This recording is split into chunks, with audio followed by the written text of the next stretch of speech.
자, 우리가 예수를 믿고 이제 신앙생활을 합니다. 신앙생활할 때 예배에 참여하고 또 무슨 일이 있으면 기도하고 또 성경 또 열심히 읽고 전도도 하고 또 교회에서 봉사하고 그러면은 신앙생활 잘하고 있다. 그렇게 생각합니다. 주변에서도 진실한 분 그렇게 이야기합니다. 근데 이 신앙이라는 것은 정말 중요한 것은 내가 그렇게 생각하거나 주변에서 이야기하는 것이 아니라 예수께서 보실 때 우리가 그렇게 잘 하고 있느냐, 잘 믿고 있느냐 하는 겁니다. 나는 잘했다고 생각하는데, 나는 잘 믿었다고 생각하는데, 내가 그래서 그렇게 행동하고 그렇게 했는데, 마지막 날 예수께서 아니라고 하면은 아닌 거죠. 아닌 거죠. 예. 마태복음 7장에서도 예수님이 분명히 이야기했습니다. 내가 주의 이름으로 이것도 하고 저것도 하고 했는데 나를 모르십니까? 주님이 나는 너를 모른다 그랬습니다. 나를 모른다 그랬습니다.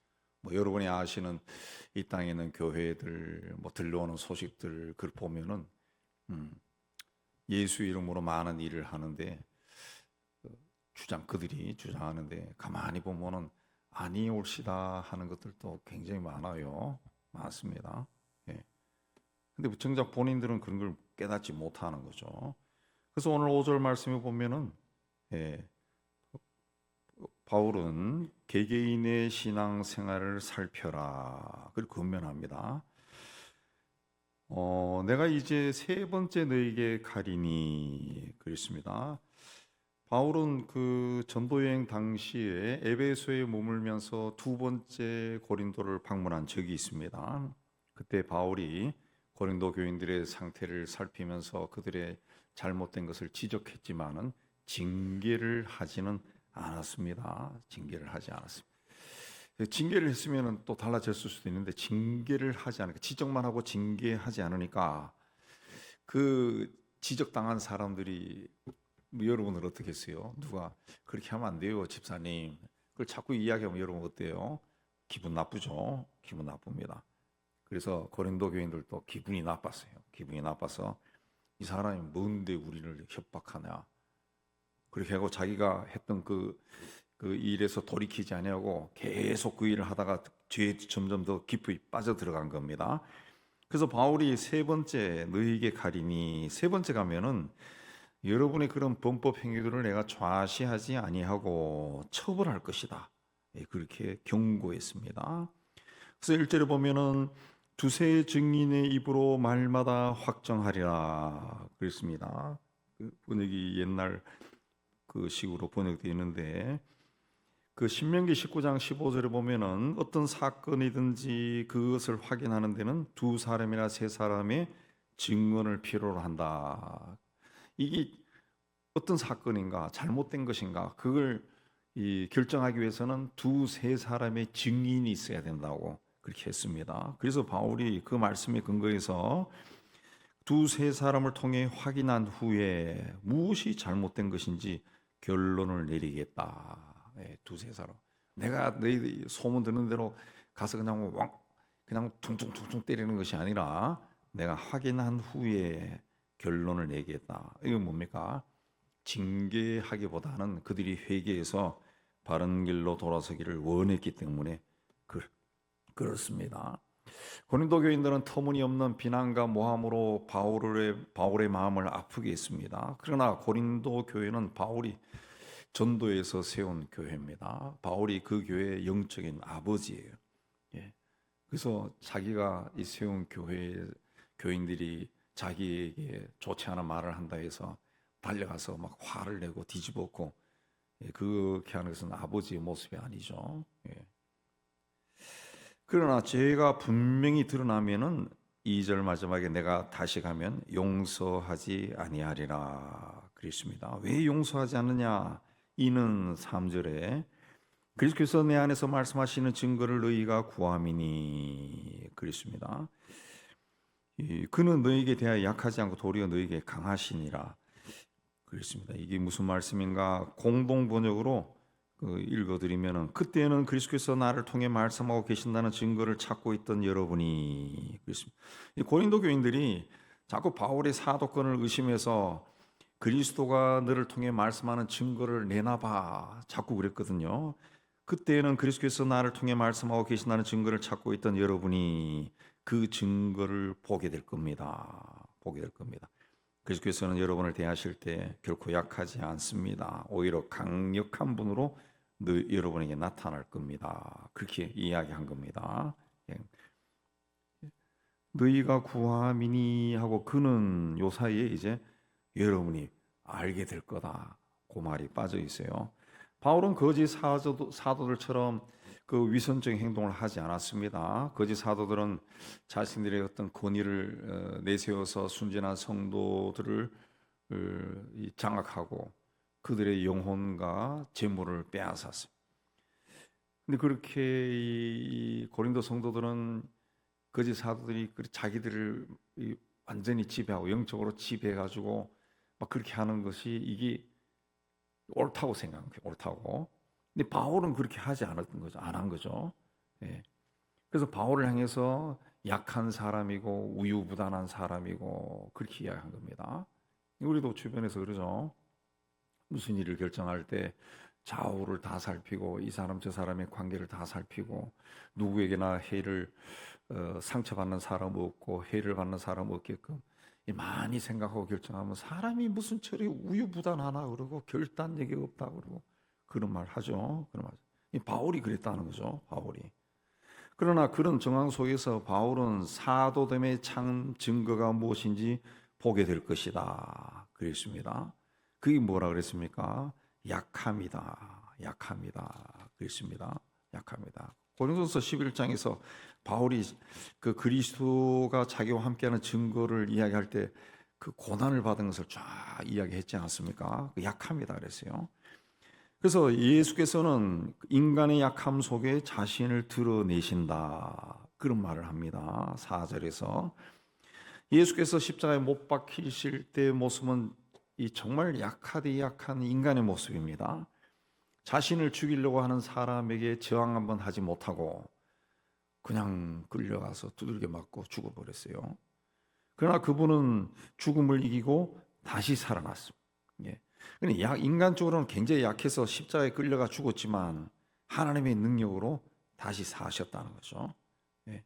그냥 그리스도께서 인간의 죄 때문에 십자가에 못 박혀 죽은 것은 약함입니다. 그리스도의 약함. 그리스도의 약함이라는 것은 정신적으로 육체적으로 무기력한 것이 아니라 그 위에서 그리스도의 약함은 하나님의 말씀에 순종한 겁니다. 예. 하나님의 말씀에 순종한 거죠. 한편으로 그렇게 하면서 하나님의 권능이 자신을 통해 나타나도록 한 거죠. 그래서 사람이신 그리스도가 약했기 때문에 죽을 수밖에 없었지만 하나님의 능력이 약하기 때문에 죽고 그래서 하나님의 능력이 나타나니까 살아났다는 거죠. 바울도 그리스도처럼 자신의 약함을 통해서 하나님의 능력이 나타나기를 원했다는 거죠. 그리고 그렇게 되리라 믿었습니다. 그래서 바울의 삶은 여러분 아시는 대로 평생 한 인간으로서는 굉장히 고난에 찬 삶이죠. 고난에 찬.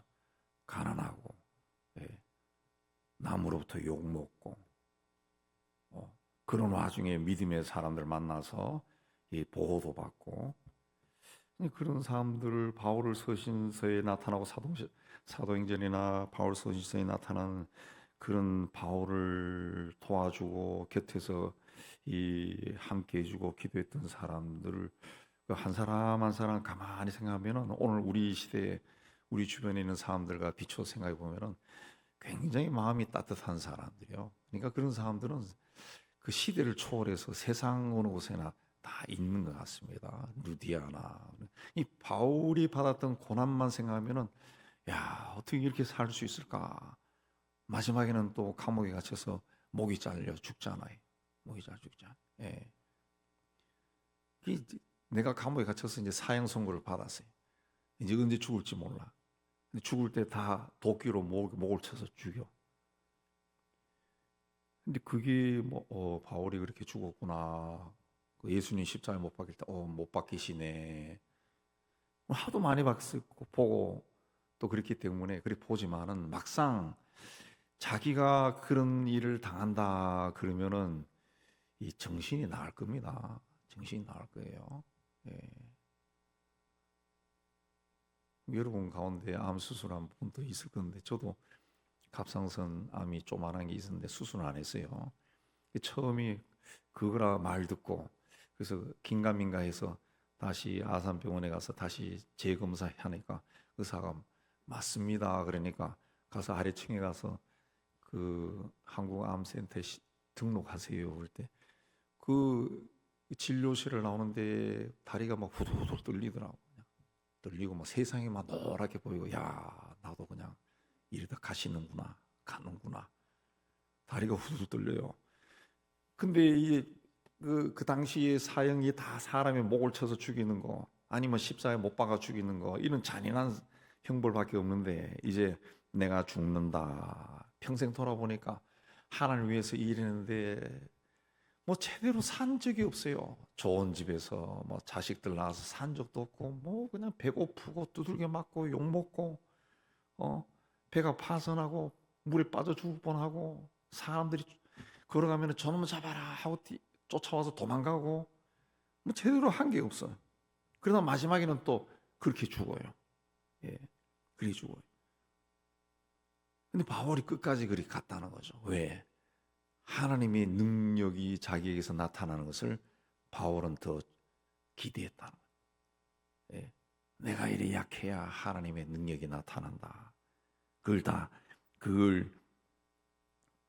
믿었다는 거예요. 그 믿고 그 믿음으로 평생 갔죠.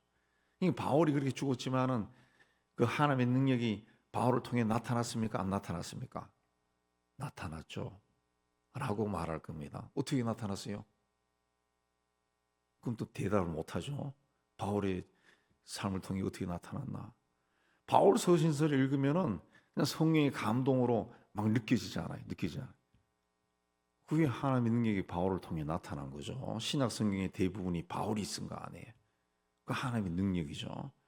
그분이 약하게 살았기 때문에 자기는 약해지고 하나님의 능력이 자기를 통해서 막 드러나기를 원하는 삶을 평생 변하지 않고 그 길로 갔기 때문에 하나님의 능력이 그를 통해 막 나타난 거죠. 그래서 그의 서신서가 2000년 동안 남아서 온 세상 사람들이 읽을 때마다 그 서신서를 통해 가지고 신앙생활을 하고 믿음을 세우고 하나님을 찾고 다 그렇게 하잖아요. 그렇죠? 항상 기뻐하라 범사에 감사하라. 다 바울 서신서에 나오는 말씀 아니에요. 하나님의 능력이 나타난 거죠. 세상 사람들은 살면서 뭐 우리 시대 사람들 키가 작거나 뭐 학벌이 신통찮거나 집안이 신통찮거나 가난하거나 직업이 신통찮거나 건강하지 않거나 그러면은 막 패배감, 열등감 막 위축된 삶을 삽니다. 그러면 어떻게 합니까? 그게 막 찌들어 있으면 어떤 사람은 거기에 막 꽉 사로잡혀 가지고 우울증, 막 패배감으로 막 이 세상 밖으로 못 나가지만은 그래도 우리 믿음의 사람들은 기도하죠.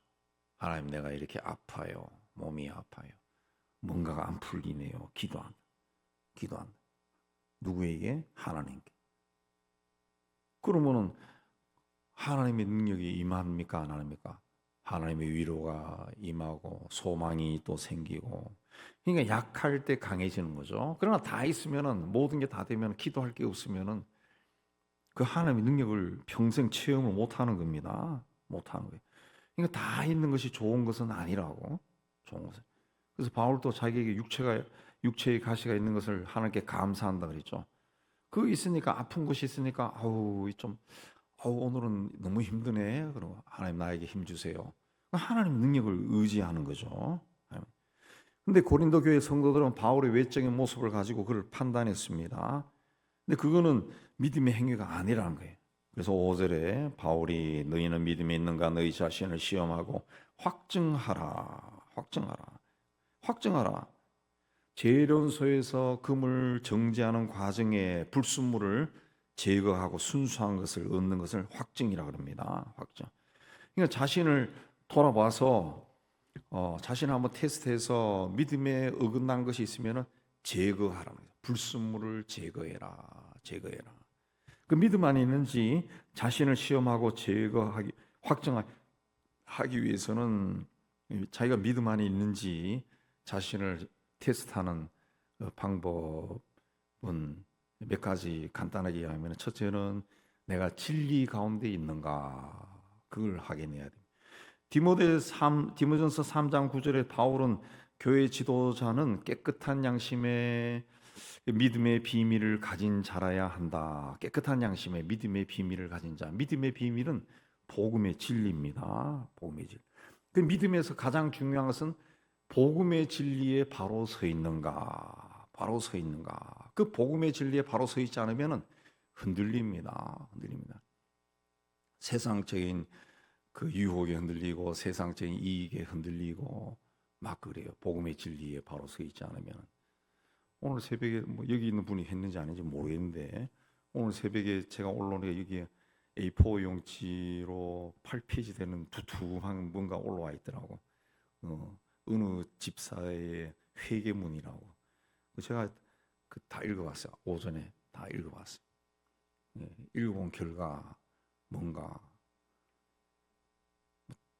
대단한 거 아니에요. 대단한 거. 이게 평범한 건데 그 쓴 사람이 제가 찾아보게 됐어요. 그 여수에 있는 교회 뭐 교인이라고 하는데 지금도 있는지 없는지 모르겠는데, 여수에 있는 교회 형편은 저도 잘 알거든요. 여수 전라남도 여수 쪽 그 교회들 목사님들 다 알고. 근데 이 사람이 뭘 했냐 보면은, 이 사람은 그 자기 남편하고 자기 남편이 사업을 했는가 봐요. 굉장히 그 세상적으로 산 사람이야. 세속적으로 사업을 하고 교회 헌금하고, 아마 교회 담임 목사도 뭐 동생이 하는 건가 뭐 그런 것 같아.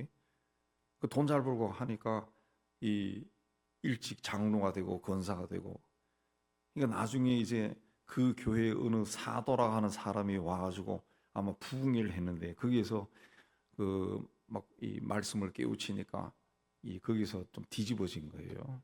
근데 또 그 여수 지방에 그 사도란 사람, 아마 순천 사람 같은데, 그 사람 그 지방이 좀 막 혼란스러워졌는가 봐. 그래서 이단 사이비로 정지하고 막 이런 일이 나가지고 또 자기도 뭐 했다가 떠나가고 그래서 뭐 복잡한 내용이더구만.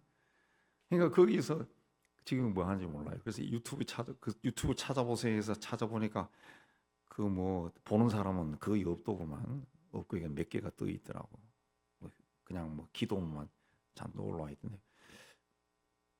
그냥 다 우리가 하는 기도입니다. 다 우리가 하는 기도예요. 근데 왜 이 사람은 그렇게 하면서 사도라고 하는 사람을 막 찾아다니고 막 자기 교회 와서 부흥했던 그 사도라는 사람이 남자인지 여자인지 모르겠어요. 그 사람의 은혜를 받아가지고 회개를 하고, 그 교회에서 갈등 생겨가지고 그 사람이 사람들 좀 데리고 나가고 뭐 어쩌고저쩌고 하니까, 그 사도가 바른 사람인데 왜 우리 목사님은 왜 그러냐 그러고, 또 뭐 거기 쫓아다니고 찾아가도 어디서 만날 수도 없고, 그 편지에 그분을 알면 저에게 연락 주세요 뭐 그것도 있고. 근데 그런 일이 왜 일어나느냐, 본인 복음의 진리 가운데 서 있지 않았기 때문에. 평소에 교회 다니면서 그냥 남편 돈 잘 벌고 하니까 그 돈 잘 버는 것으로 막 신나게 사용하고 막 자랑하고 뭐 이런 것으로 막 살았다는 거예요. 그러다가 이 부흥회 하면서 누가 와서 막 한마디 딱 하니까 갑자기 막 무서운 생각이 막 든 거죠. 뭐 종말에 대해서 이야기했다든가, 우리 하니까 지옥에 대해서 이야기했다든가. 그러니까 갑자기 그냥 본인이 세상적으로 살면서 평소에도 좀 찔렸겠죠. 이렇게 하면 안 되는데 이렇게 했는데 누가 와서 한번 탁 때리니까 화들짝 놀란 거죠. 그리고 그 사람에 대해서 막 사모하는 마음이 생겼는데, 나중에는 뭐 사입이다 막 이렇게 하니까, 아니 왜 그 사람이 사입이야 하면서 또 다툼이 일어나고 막 그래 된 겁니다. 그러니까 신앙생활 믿음에서 가장 중요한 것이 내가 복음이 뭔가 깨닫는 겁니다. 복음이 뭡니까? 예수는 그리스도다. 예수는 그리스도다. 예수. 우리를 죄에서 구원하신 분이라는 거죠. 죄. 인간 세상에 있는 모든 것은 죄에서 나오는 거예요. 죄라고 하는 것은 여러 번 말씀드리지만 살인하고 폭력하고 사람 속이고 이런 것이, 그건 법적인 죄고, 하나님이 보시는 죄는 하나님을 떠나서 생활하는 게 죄입니다. 그러나 말씀드린 이 사람도 예수 믿고 교회에서 장로와 그 권사가 됐지만은 하나님을 떠난 생활을 한 사람이에요. 떠난 생활. 그걸 어느 날 깨달은 거죠. 깨달은 거고, 그러다가 그 어떤 계기가 됐는데 그 깨달으면 거기서 잘하면 되는데, 이게 또 막 이쪽 저쪽으로 막 패가 갈려서 싸우면서 이쪽으로 막 가면서 그쪽으로 막 간 것 같아. 이거 막 흔들리는 거죠. 왜? 복음의 진리에 서 있지 않기 때문에. 복음의 진리, 예수는 그리스도다. 그러면은 성경을 읽어야죠. 자기가 성경을 읽어야 됩니다. 자기가 성경 읽지 않고서는 신앙이 절대로 서지 않습니다. 서지 않습니다. 왜 흔들렸어요? 이 사람 사도라는 사람이 와서 이야기하니까 흔들린 거예요. 그 다음에는 사도 A가 나타나서 이야기하면 또 흔들려요. 사도 B가 나타나서 다른 말 하면은 긴가민가 또 그쪽으로 가요. 내가 성경을 읽어야 됩니다. 여러분 뭐 신앙생활 하는 사람들 가운데 그 목사님 설교만 잔뜩 듣는 사람이 있는데 그건 그 사람의 신앙 색깔일 뿐이요. 예. 성경을 읽어야 돼. 자기가 성경을 읽어야 돼. 성경을 읽으면서 예수님이 그리스도다. 그걸 본인이 발견하고 거기서 만나고 막 그게 있어야죠. 그게 있어. 자기가 성경을 읽지 않고 자기 스스로 고백하지 않으면, 내 영이 깨어나지 않으면은 누가 와서 말해도 흔들립니다. 흔들리고 그쪽으로 쫓아가고. 예, 그래요. 미국에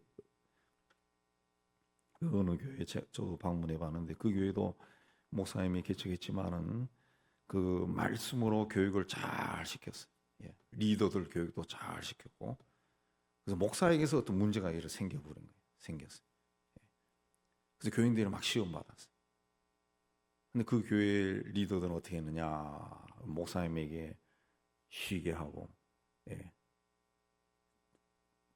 치료할 수 있는 기회를 주고, 돈 다 대주고, 목사님도 그걸 인정하고, 다 훌륭한 분들 같아요. 새로운 목사님 모신 거죠. 그 보통 교회 같으면 그런 일이 나면 교회가 완전히 박살이 나는데 한 명도 떠나간 사람이 없다는 거예요. 그대로 교인들이 성경 공부를 열심히 하는 교회라는 거지. 예. 그게 진리에 서 있는 게 다릅니다. 다릅니다. 예, 우리나라에도 그 교회가 막 규모로 막 커졌던, 그냥 막 구역 관리해가지고 커진 교회들에 무슨 문제 생기면은 그야말로 다 깨져 버려요. 뉴스에도 나올 정도로 깨지고 난장판이 돼. 그러나 말씀으로 깨어 있는 그 교회들은 안 흔들린다. 안 흔들린다.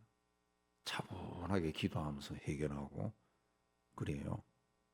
그래서 여러분들, 우리 교인들은 그 성경책을 가지고 다니면서 오늘 5절을 이런 말씀이 있구나 그러면은 빨간 줄 치고 형광펜으로 다시 한번 긋고 그래 해가지고 이제 이 새벽 기도하면서 매일 한 장씩 하니까 이 4년 반 걸리더라고. 4년 반. 중간에 특별 예배 빼고 뭐 주일 빼고 토요일 빼고 하니까 4년 반 정도 걸리면, 4년 반 동안 새벽에 나와서 그 오늘 깨달은 그 은혜된 거 있으면은 빨간 줄 치고 또 그 뭔가 깨달은 거 표시해 놓고 연필로 쓰면은 이 성경이 화려해집니다. 화려해져. 예. 그러면은 나중에 여러분의 아들, 딸이나 손자, 손녀가 딱 보면 우리 할매가 이렇게 성경을 많이 읽었네. 존경한다. 영적으로 존경한다. 예. 자기 성경은 가지고 다니는 게 좋아요. 예. 교회 거 자꾸 뽑아가지고 하지 말고, 양심이 조금 질리겠지만은 진리에 서 있으라. 그 다음에는 성실해야 돼요. 성실. 오늘날 그 신앙생활에 나태한 사람이 참 많아요. 그러나 예수가 그리스도다라는 것을 분명히 깨닫고 믿고 고백하고 그러면은, 또 하나님 말씀이 진리다, 그거 믿으면은 나태해질 수가 없습니다. 예, 어떤 세상 욕심에 막 빠질 수가 없어요. 빠질 수가 없어요. 예. 우리가 세상에서 죽어가는 사람들 참 많이 보는데, 나도 어느 날 갑자기 죽을 수 있겠구나, 그 생각을 하면은 오늘을 그렇게 막 함부로 살 수가 없다고요. 함부로 살 수. 어느 날 갑자기 내가 하늘을 열고 들어갈 수 있겠구나. 우리 가족들은 우리 아버지가 갑자기 죽었네, 뭐 그렇게 할 수도 있다는 거죠. 그러면은 내 이 생의 삶은 완전히 끝나는 건데 다시 돌아올 수도 없는데 그러면은 그 헛되이 살기가 힘들죠. 저 러시아하고 우크라이나 전쟁에 이제 북한 군인들이 많이 참석해서 뭐 우크라이나가 뺏었던 땅을 북한 애들 때문에 다시 찾았다고 자랑하는 것을 했는데 거기 북한 군인들이 가서 많이 죽었잖아요. 부상도 당하고. 그들 포로병들 이야기 여러분 들어보셨지만은 자기들은 우리 남쪽, 우리 한국 군인들이 거기 와 있다고 자기들은 들었다는 거지. 한국 군대하고 싸운다고 생각했다는 거죠. 그 거짓말에 그 목숨을 걸고 싸우는 거죠. 예. 근데 우리는 믿는 것이 진리인데 나태해지면 안 되죠. 그러니까 그 예수를 만났는데 예수님 말씀을 읽고 배우고 뭐 이런데 조금 나태해지는 사람은 내가 정말 예수를 만났는가, 나는 예수를 어떻게 알고 있는가 고백해 봐야 돼, 체크해 봐야 됩니다. 체크해 봐. 그 다음에는 다른 사람들부터 인정받아야 됩니다. 초대교회에서 집사로 선임할 때 칭찬받는 사람, 칭찬 듣는 사람 했고 디모데전서에 장로를 세울 때도 외인에게서 다른 사람에게서 선한 증거를 얻은 사람 그랬습니다. 믿음이라는 것은 내 혼자 가지고 간직하는 것이 아니라 다른 사람에게 내 믿음이 나타나는 겁니다. 내가 하나님 앞에 그 믿음을 가지고 신앙생활을 하면은 이게 다른 사람이 본다는 거죠. 본다는 거죠. 다른 사람이 봐서 아름답고 건강하고 그런 신앙이 그 선한 믿음에 바로 서 있는 그 선한 증거가 되는 거죠. 그런데 고린도 교회 성도들은 어떻게 했습니까? 남을 막 함부로 판단하고 자기들에게 복음을 전하고 교회를 세운 바울까지 막 비난하고 막 판단하고 막 그랬다고 해요. 그래서 너희가 바르게 서 있는가 시험하고 확정하라. 예수 그리스도께서 너희 안에 계신 줄 너희가 스스로 알지 못하느냐? 그렇지 않으면 너희는 버림받는 자라. 예수를 믿으면 예수께서 영으로 성령으로 우리 안에 들어오신다 그랬어요. 근데 그걸 모르냐? 예수의 영이 너희와 함께 하는데 너희가 어떻게 사람을 그렇게 판단하느냐? 그러면 안 된다는 거죠. 안 된다. 예. 우리가 버림받은 자 되지 아니한 것을 너희가 알기를 내가 바로나. 우리는 그렇게 살지 않는다. 그렇습니다. 우리는 항상 예수의 영과 함께한다. 그렇게 말한 겁니다. 7절에서 바울은 고린도 성도들이 악을 조금 더 행하지 않고 선을 행하는 자가 되기를 구하노라. 그랬습니다. 2절에서 내가 다시 가면 용서하지 아니하리라. 한 것을 미뤄봤을 때 고린도 교회 악행한 사람들을 처벌하겠다 결심한 것을 알 수 있는데 7절에서는 뭐라 그랬습니까? 이는 중간에 우리가 옳은 자임을 나타내고자 함이 아니라 오직 우리는 버림받은 자가 될지라도 너희는 선을 행하게 하고자 함이다. 우리가 가서 여러분을 막 용서하지 않겠다라고 하는 것은 우리가 바르다는 것을 여러분에게 드러내려고 한 것이 아니다는 것이죠. 아니다. 진심으로 원한 것은 내가 뭐 이 주님으로서 부름받은 사도다 이걸 주장하고 싶은 것이 아니라 여러분의 믿음이 온전하게 세워지기를 원했다. 여러분이 잘못을 깨닫고 선을 행하는 사람이 너희는 선을 행하게 하고자 하며 여러분이 선한 일을 행했으면 하는 마음에 그렇게 한 겁니다. 그 말입니다. 바울이 고린도 교회를 방문해서 이 사도권을 발동해서 처벌한다면은 바울은 강한 자가 되고 성도들은 약한 자가 될 수 있습니다. 그러나 그는 고린도 성도들이 온전히 회개하고 악에서 떠나 진리 안에서 강한 자가 되기를 원했습니다.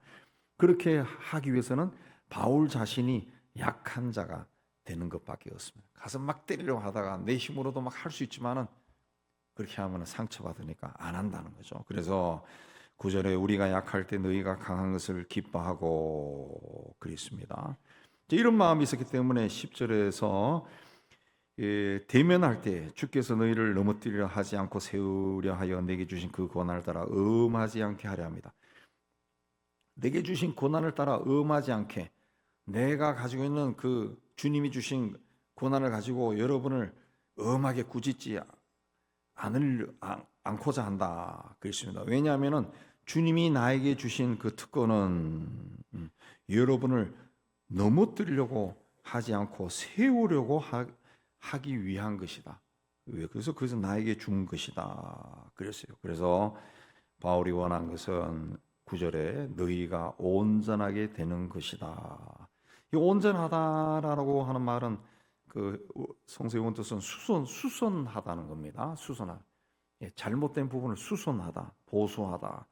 고린도 교회는 다툼이 그치지 않았던 교회입니다. 그리고 고린도로 하는 동네가 아주 부유한 동네였기 때문에 그 가진 것이 많은 사람들이 누구에게 지겠어요? 그러니까 서로 막 자랑이 많았던 그런 교회예요. 그러나 그렇게 되지 않고 그런 걸 좀 수선해서 고쳐서 교회로서 바르게 섰으면 좋겠다. 그걸 원했다는 거죠. 그래서 11절 이하의 마지막으로 말하노니, 마지막으로는 여러분이 온전하게 되고 위로받고 마음을 같이하고 평안하고 그렇게 지냈으면 좋겠다 그랬습니다. 그러면서 이제 고린도 교인들을 11절에서 형제들아 그걸 불렀어요.